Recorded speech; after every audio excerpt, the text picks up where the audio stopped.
네, 안녕하셨습니까. 김 선생의 서울 이야기를 진행하는 강사 김효입니다. 이번 시간에는 남산 위의 국회의사당이라는 제목으로 이야기를 나눠보도록 하겠습니다.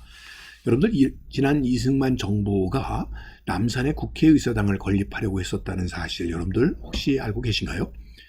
당시에 종묘 앞 사직공원 또 중앙청 구은회 등 여러 후보지가 있었지만 서울의 중심이자 전망이 좋고 아름답다는 이유로 남산을 선정하게 되었고, 이에 따라서 이 설계안을 공모하기에 이르게 됩니다.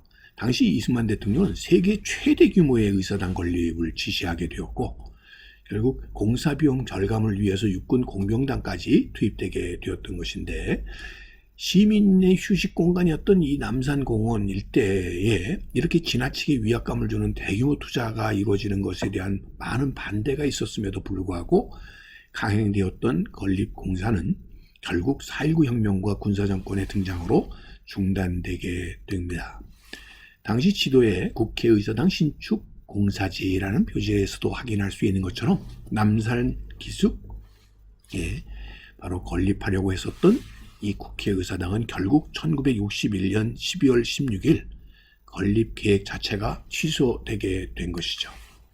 그러나 이 당시 1959년도에 국회의사당 설계 공모에 당선되었던 설계안은 우리나라 현대 건축계에 아주 일대 충격적인 수준의 아주 높은 설계 능력을 보여주고 있었습니다. 그게 가능했었던 이유는 일본에서 활동하던 박춘명은 강병기, 김수근, 정경 등 도쿄대학교 건축과 대학원의 한국의 학생들을 불러 모아서 설계안이 마련되었는데, 당시 이미 세계적인 수준의 설계 능력을 갖추고 있었던 바로 이 박춘명이 중심이 되었던 이 설계안은 설계의 제도라든지 모델과 사진, 투시도 등이 당시 우리나라 한국의 전문가들도 본 적이 없었을 정도로 높은 수준이었기 때문에 그러합니다. 그래서 지금까지도 그 완성도는 건축계에서 전설처럼 회자되고 있을 정도라고 합니다. 당시에 제출했던 이들이 이러한 설계의 내용들을 보게 되면 남산공원 의사당터의 설계도 당시에 의사당이 들었을 자리의 모습이 되겠고요.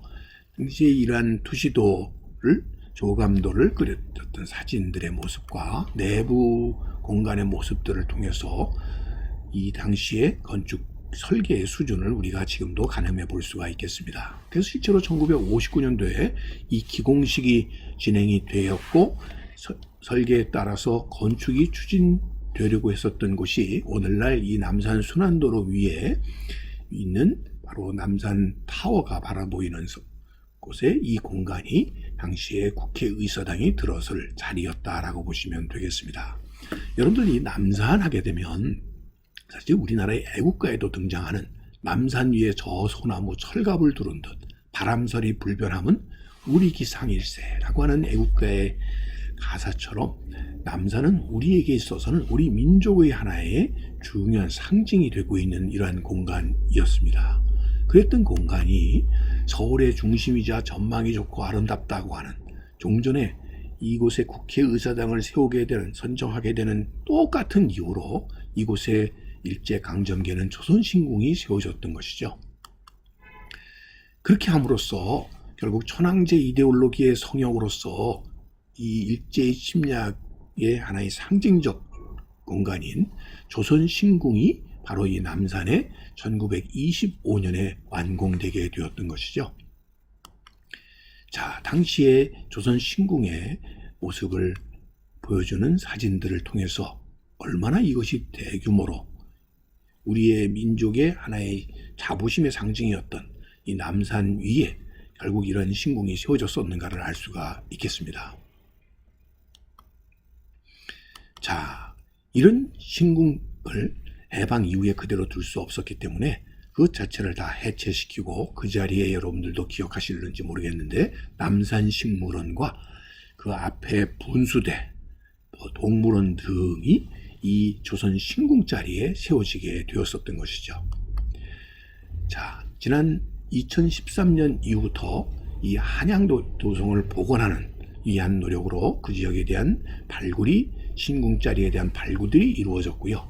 그리고 난 뒤에 한양도성 유적 전시관이 현재 운영되고 있습니다. 자, 일제강점기에 세워졌던 이 조선 신궁은 지금 보시는 것처럼 남산으로 이렇게 돌아오고 있는 이런 한양도성을 훼손시키고 그 자리에다가 이런 조선 신궁을 세웠었던 것이죠. 그래서 그것을 조선 신궁자리로 훼손되었었던, 파괴되었었던 한양도성을 복원하기 위한 이러한 발굴과 이를 보존하기 위한 이런 보존시설들이 현재 마련이 되어 있고요. 또 1969년도에 식물원 앞에 만들어졌던 당시로서는 우리나라에서 가장 큰 분수대 자리를 현재 그대로 둠으로써 이 당시의 상황들을 오늘날도 기억할 수 있도록 했고요. 또 지금 조선 신궁에 있었던 많은 건물 중에서 하나의 터인 이 신궁 입구에 해당되는 이 배전 건물 터의 흔적을 이렇게 지금 발굴해서 그 자리를 우리가 확인해 볼 수 있도록 이렇게 하고 있죠. 그래서 그 기둥 자리를 이렇게 확인해 볼 수 있도록 했을 뿐만 아니라 한양도성의 흔적들을 이렇게 제대로 복원해서 그 흔적들을 오늘날 우리가 엿볼 수 있도록 이렇게 하고 있는 것이다 라고 보시면, 결국 이렇게 함으로써 이제까지 우리의 민족의 정기를 훼손시켰었던 조선 신궁자리를 대신해서 한양도성을 복원하고 그 자리에 우리의 민족의 역량을 다시 북돋을 수 있는 하나의 예로서 안중근 기념관을 이곳에 세우고 그분의 말씀을 돌에 새겨서 우리가 기억할 수 있도록 하는 노력들을 하는 것 또한 남산의 원래의 모습을 되찾기 위한 하나의 노력의 결과라고 보시면 되겠습니다. 자, 조선 신궁 자리에 우리의 국회의사당을 세움으로써 민족의 정기를 되살리려고 했었던 이런 대규모의 토목공사가 있었던 자리에 지금은 한양도성의 흔적을 복원한 이런 전시관이 마련되고 있다는 사실을 여러분들 꽃밭을 가꾸는 김 선생이 오늘도 전해드렸습니다.